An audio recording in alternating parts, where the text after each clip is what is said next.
तो सिविक्स का बाबू हम लोग पहला चैप्टर है ना, लोकतंत्र व्यवहार में। लोकतंत्र का मतलब क्या होता है, इससे पहले हम लोग जानेंगे सरकार है ना, सरकार क्या होता है, गवर्नमेंट क्या होता है। तो बच्चा बता सकते हो, बताइए। सबसे पहले हम लोग जानेंगे सरकार के बारे में। आज हमारे देश में, हमारे राज्य में सरकार है ना, सरकार। जानते हो जब पहले सरकार नहीं था, आज से 2000 साल पहले, 1500 साल पहले, 1000 साल पहले है ना, 500 साल पहले, 300 साल पहले, 200 साल पहले जब सरकार नहीं था तो क्या होता था कि अली फरहान रेहान के घर में जाकर के चोरी कर लेता था, है ना। रेहान जो है अमन को एक मुक्का मार देता था, वो उसका दांत तोड़ देता था, उसका जमीन हड़प लेता था, यानी पावर। सुनिएगा गौर से, जब सरकार नहीं था तो अव्यवस्था फैला हुआ रहता था। तो आप आपको कोई रोकने टोकने वाला नहीं रहेगा, तो आप तो फ्री एकदम रहिएगा, आप एकदम आजाद में रहिएगा। आप चाहे हमको भी मार दीजिएगा थप्पड़, हमसे छीन लीजिएगा, ये कर लीजिएगा। जब सरकार नहीं होता है तब वहां अव्यवस्था फैला रहा था। अव्यवस्था मतलब चोरी है ना, लड़ाई झगड़ा मर्डर, ये सब होते रहा था। जो पावरफुल लोग होते हैं वो कमजोरों को और दबा देते हैं, है ना, उन पर कब्जा कर लेते हैं। तो ये सरकार नहीं रहने से होता है, क्योंकि उसके ऊपर कोई दबाव नहीं रहता है। इसीलिए तो सरकार बनाया गया है, ताकि लोगों के ऊपर एक ऐसा ग्रुप रहे जिससे लोग कंट्रोल में रहे, लोग कानून के अंदर में रहे। अब हम लोग को खौफ होता है कि नहीं, अगर हम एक बच्चा को अगर इतना भयंकर मार दे चले जाए रोह में, तो क्या हमें डर रहेगा ना कि अगर हम भयंकर मारे हाँ पुलिस केस हो जाएगा, सरकार ये करे। ये डर किसका, ये डर सरकार का है। आप लोग सुरक्षित नवादा जाते हैं, मरुई आते हैं, सुरक्षित पढ़ते हैं, हम लोग अपने घर में अच्छा से रह रहे हैं, ये सरकार है ना, जिसके कारण हम लोग अच्छे से रह रहे हैं। अगर सरकार हट गया तो चारों तरफ अशांति अशांति फैल जाएगा। अगर सरकार हट जाएगा चारों तरफ अशांति फैल जाएगा, है ना। लोग धर्म के नाम पर, जात के नाम पर चोर का मन बढ़ जाएगा, है ना, मर्डर करने वाले का मन बढ़ जाएगा। इसीलिए सरकार चाहिए। तो सरकार होता क्या है, अगर आपसे पूछ दे कि व्हाट इज गवर्नमेंट, है ना, सरकार किसे कहते हैं, सरकार किसे कहते हैं, है ना, सरकार किसे कहते हैं, तो बता सकते बच्चे, खामोश। What is government, what is government, तो बता सकते बच्चा, सरकार किसे कहते हैं, सरकार किसे कहते हैं, ठीक है, वो सरकार किसे कहते हैं बताइए। सुनिए, सरकार वह समूह है, समूह समझते, ग्रुप, लोगों का ग्रुप, है ना।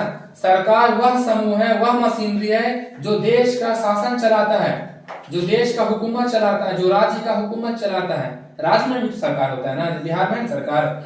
सरकार वह समूह है जो राज्य और देश का क्या चलाता है, शासन चलाता है। शासन बोले तो हुकूमत चलाता है, देश के लिए कानून बनाता है ना, देश का विकास करता है, लोगों की समस्याओं को समाधान करता है, यही सरकार है। तो पूछे सरकार क्या है, अगर एग्जाम में आ जाएगा सरकार किसे कहते हैं, तो आपको बोलना है सरकार वह समूह है, सरकार वह मशीनरी है जो देश और राज्य का हुकूमत चलाता है ना, देश के लिए कानून बनाता है, देश के समस्याओं का समाधान करता है, उसे हम लोग क्या कहते हैं, सरकार कहते हैं, है ना। जो देश के लिए, राज्य के लिए कानून बनाता है, जो देश और राज्य का हुकूमत चलाता है, उसे हम लोग क्या कहते हैं, सरकार कहते हैं, ठीक है। जो देश और राज्य का हुकूमत चलाता है उसे हम लोग क्या कहते हैं, सरकार कहते हैं। तो इससे पहले जो क्लास बच्चे किए होंगे, सरकार जो है 3 लेवल पे होता है ना। सरकार जो होता है, सरकार समझ गया ना, सरकार वह समूह है जो देश या राज्य का शासन चलाता है ना, देश के लिए कानून बनाता है और समस्याओं का समाधान करता है। अब समझिए सरकार जो होता है बाबू, जो गवर्नमेंट होता है वो 3 लेवल पे होता है। लेवल समझते हैं ना, 1 लेवल, ऊपर 2 लेवल, फिर 3 लेवल, है ना।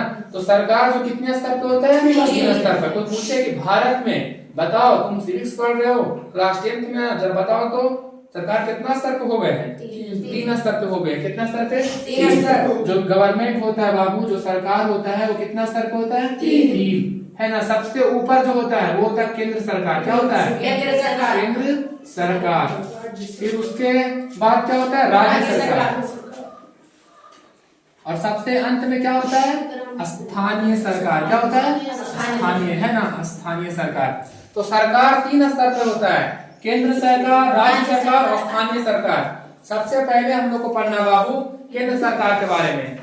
तो वह सरकार जो पूरे देश के लिए कानून बनाता है ना। केंद्र सरकार वो सरकार है जो पूरे देश भर के लिए कानून बनाता है, ठीक है, समझ गए ना। केंद्र सरकार जो पूरे देश का सरकार होता है, देश भर के लिए कानून बनाता है। पहला केंद्र सरकार जो पूरे देश भर के लिए कानून बनाता है, पूरे देश के लिए उसका सरकार होता है। जैसे कि अभी नरेंद्र मोदी भारत के प्रधानमंत्री है ना, तो उनका पूरे देश के लिए कानून बनाते हैं, किसी राज्य के लिए नहीं बनाते हैं। लेकिन राज्य सरकार क्या होता है?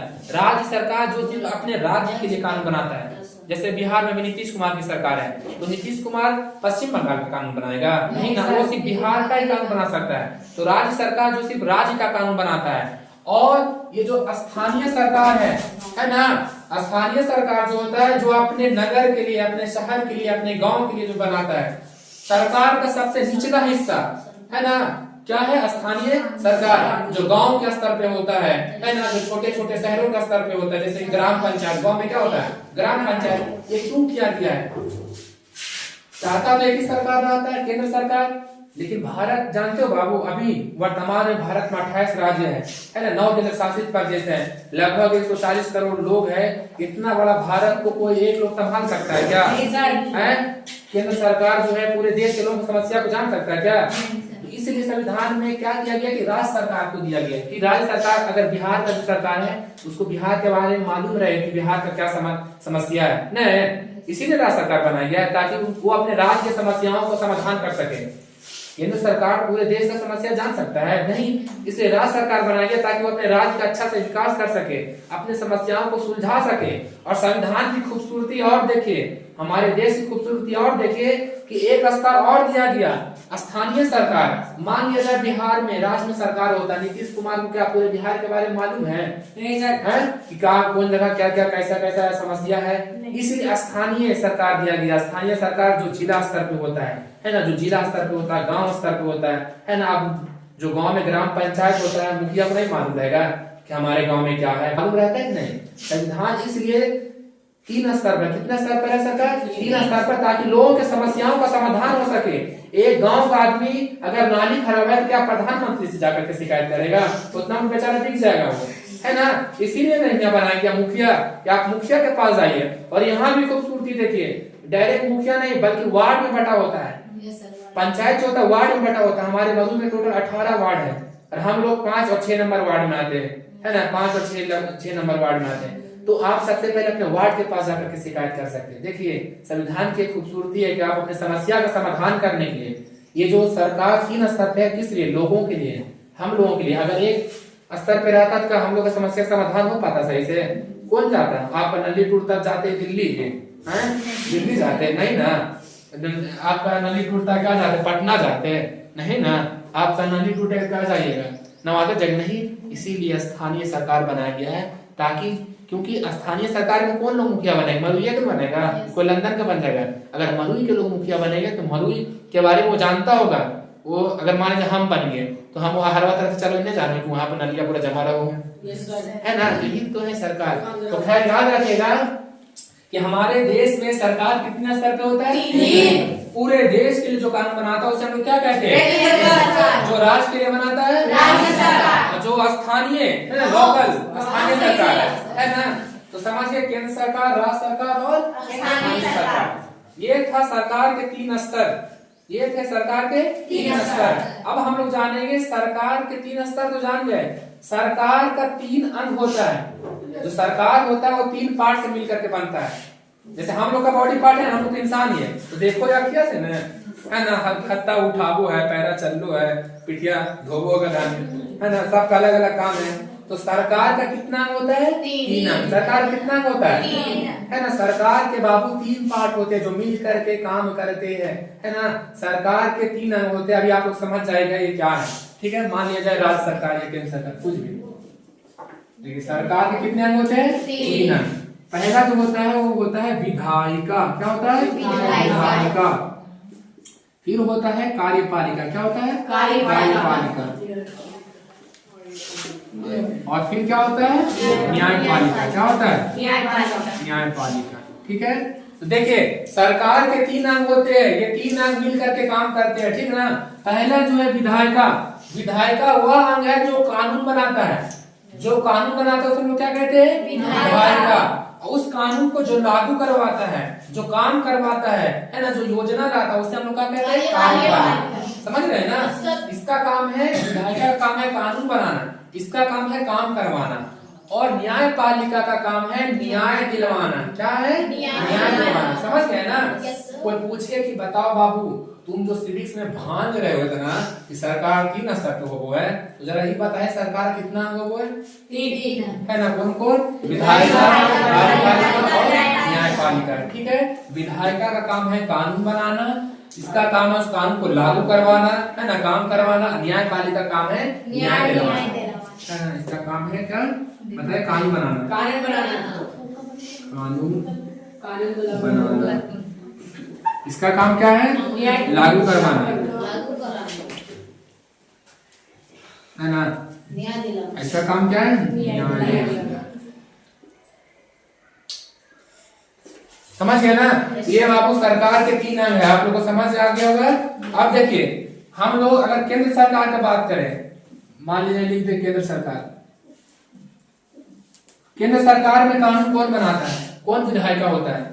केंद्र सरकार में कानून बनाने के लिए 2 सदन है, एक होता है लोकसभा। क्या होता है? लोकसभा। और एक होता है राज्यसभा। ये क्या जानते हैं? ये देश की सबसे बड़ी पंचायत है, एक बिल्डिंग है जहाँ सभी लोग जिसको हम वोट दे करके चुनते हैं ना, वो जाकर के यहाँ बैठते हैं लोकसभा में, है ना? वो हमारे लिए कानून बनाते हैं। नवादा का भी एमपी जो है, सांसद जो है वो है विवेक ठाकुर।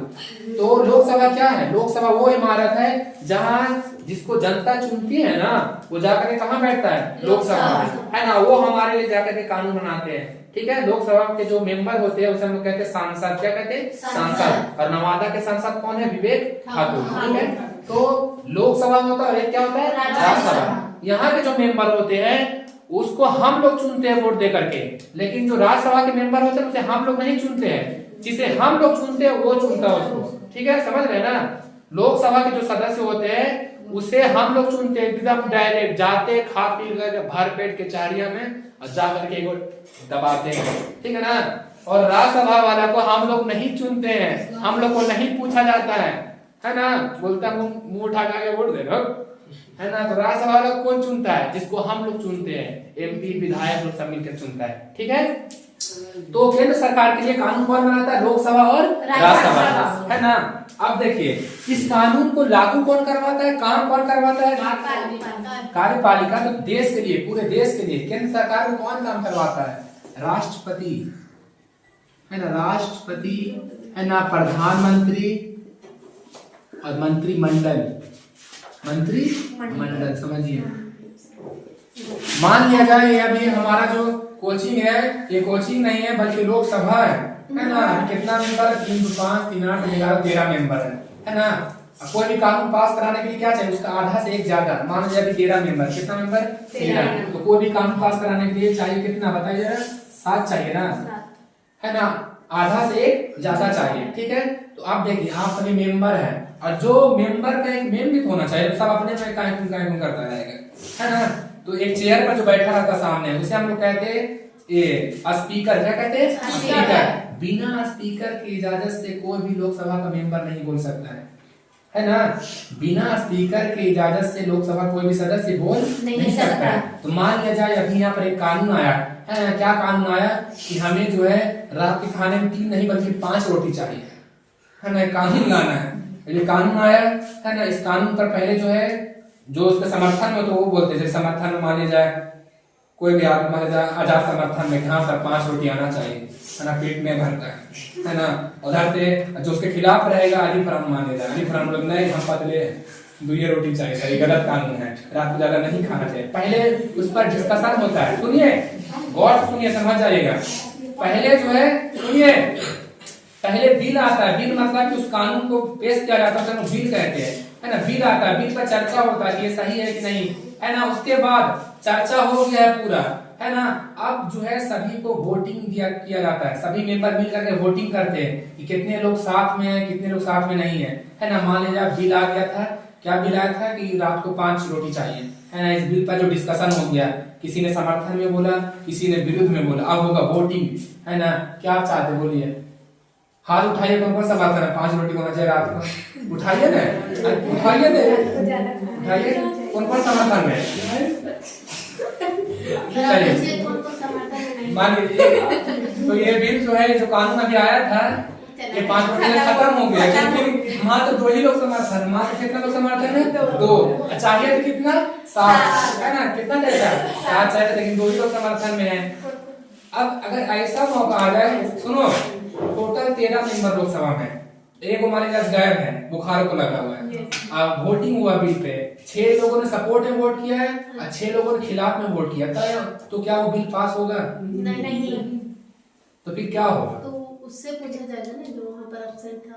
नहीं, उससे नहीं पूछा जाएगा, जो मौजूद रहा था उसी का वोटिंग होता है। अब मान लिया अगर 13 मेंबर में आज टोटल 12 ही मेंबर है, और जो बिल ये आया है उसका 6 लोगों ने उसके समर्थन में वोट किया और 6 लोगों ने उसके खिलाफ में वोट किया है, तो क्या ये बिल पास होगा? नहीं। तो क्या होगा? ये आप वोटिंग करने का अधिकार स्पीकर के पास होगा, एहतसाम सर के पास होगा, है ना? जो स्पीकर चेयर पे बैठे रहते हैं ना, वो चाहे तो उसके समर्थन में वोट कर सकते हैं या फिर खिलाफ में, ठीक है ना? समझ गए? जब भी ऐसा मामला आता है कि कोई बिल पर बराबर वोटिंग हो गया, तो लास्ट में कौन वोट करता है? स्पीकर, है ना? जो अध्यक्ष होता है स्पीकर करता है। अब जब वो बिल पास हो जाता है, मान लीजिए बिल पास हो गया है, तो बिल जाता है किसके पास? राष्ट्रपति के पास, है ना? और राष्ट्रपति जब उस पर सिग्नेचर कर देता है, सुनो गौर से, सबसे पहले बिल पे चर्चा होता है, सबसे पहले जो कानून बनाना चाहता है उसको पेश किया जाता है, उसको हम बिल कहते हैं, है ना? कानून बनाने के प्रस्ताव को क्या कहते हैं हम लोग? बिल। कानून बनाने में जो प्रस्ताव आता है बाबू, उसे क्या कहते हैं? बिल, ठीक है ना? टंग स्लिप, ठीक है? कानून बनाने में जो प्रस्ताव आता है उसमें क्या कहते हैं? बिल। अब मान लीजिए बिल पास हो गया है, वो बिल फिर किसके पास जाता है? राष्ट्रपति। जब राष्ट्रपति उस पर सिग्नेचर कर देता है ऐसे करके, है ना, राष्ट्रपति जैसे ही हस्ताक्षर करता है वो बिल बन जाता है एक्ट। क्या बन जाता है? एक्ट। एक्ट मतलब होता है कानून। क्या बन जाता है? कानून। तो समझ लो कानून कैसे बनता है। सबसे पहले देश के लिए कानून कैसे बनता है? लोकसभा में, है ना, बिल आता है, कानून बनाने का प्रस्ताव, उस पर डिस्कशन होता है, कुछ खिलाफ में बोलते हैं, कुछ उसके समर्थन में बोलते हैं, फिर उस पर वोटिंग होता है, अगर पास हो जाता है फिर यहाँ जाता है, फिर वहां वोटिंग होता है, वहां जब पास हो जाता है तो जाता है किसके पास? राष्ट्रपति। और जब राष्ट्रपति उस पर हस्ताक्षर कर देते हैं तो कानून बन जाता है। अगर वो हस्ताक्षर नहीं करेंगे राष्ट्रपति जी तो कानून नहीं बनेगा, ठीक है। तो कार्यपालिका में काम कौन करवाता है? राष्ट्रपति, प्रधानमंत्री। और प्रधानमंत्री अकेले थोड़ी सब काम कर सकता है, इसीलिए उसका रहता है मंत्रिमंडल, है ना, कासिफ या खाना मंत्री, है ना, राज्य सफाई मंत्री, वो जो गया पानी मंत्री, वो जो गया नानी मंत्री इस तरीके से, ठीक है। तो कार्यपालिका देश के लिए कौन होता है? राष्ट्रपति, प्रधानमंत्री और मंत्रिमंडल। और देखिए न्यायपालिका, न्याय हमें कौन दिलवाता है? पूरे देश के लिए सबसे बड़ा न्याय का क्या स्रोत है? Supreme court. कौन है? Supreme court. देश का सबसे बड़ा न्यायालय कौन है? Supreme court. सुप्रीम कोर्ट का काम है ना, झगड़ों को सुलझाना, न्याय दिलाना, इंसाफ दिलवाना। नोट कीजिए।